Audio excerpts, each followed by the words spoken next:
My name is Mui Khai Su. My name is Jisu San. I live in Eno village. I live in Saida village. We are English speaking class A students. Now I'm going to give the speech in English to Seattle Utesa Wanda in villagers. အခုတော့ကျမတို့ပြောချင်မယ့်အကြောင်းကတော့ဆရာတော်ဦးတေဆောင်သားနဲ့ရွာသူရွာသားတွေကိုကျေးဇူးတင်မယ့်အကြောင်းပဲဖြစ်ပါတယ် I would like to say thank you to Seattle Utesa Wanda and villager. ဆရာတော်ဦးတေဆောင်သားနဲ့ရွာသူရွာသားတွေကိုကျေးဇူးတင်စကားပြောချင်ပါတယ် The first thing, I'm very happy to study at monastery. ပထမဆုံးအကြောင်းကတော့ဘုန်းကြီးကျောင်းမှာစာသင်ခွင့်ရတဲ့အတွက်အရန်ကိုပြောပါတယ် Thank you for all that you do and thank you for supporting. ခုလိုမျိုးလုပ်ပေးတဲ့အတွက်ခုလိုမျိုးထောက်ပံ့ပေးတဲ့အတွက်အားလုံးကိုကျေးဇူးတင်တယ် You support me more than what can express and I'm grateful to have someone like you in my life.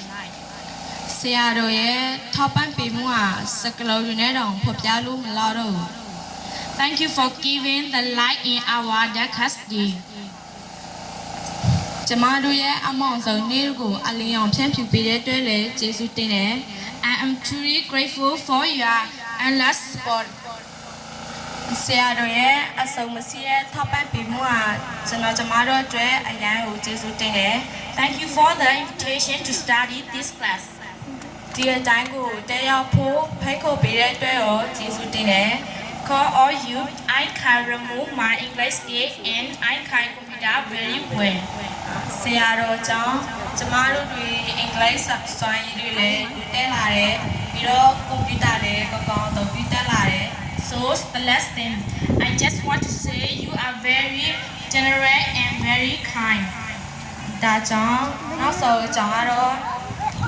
ဆရာတော်နဲ့ရွာသူရွာသားတို့ကအရန်ကိုရက်ရော်ပြီးတော့ကျင်းလာတဲ့သူလို့ပြောရှင်းပါတယ် We will never forget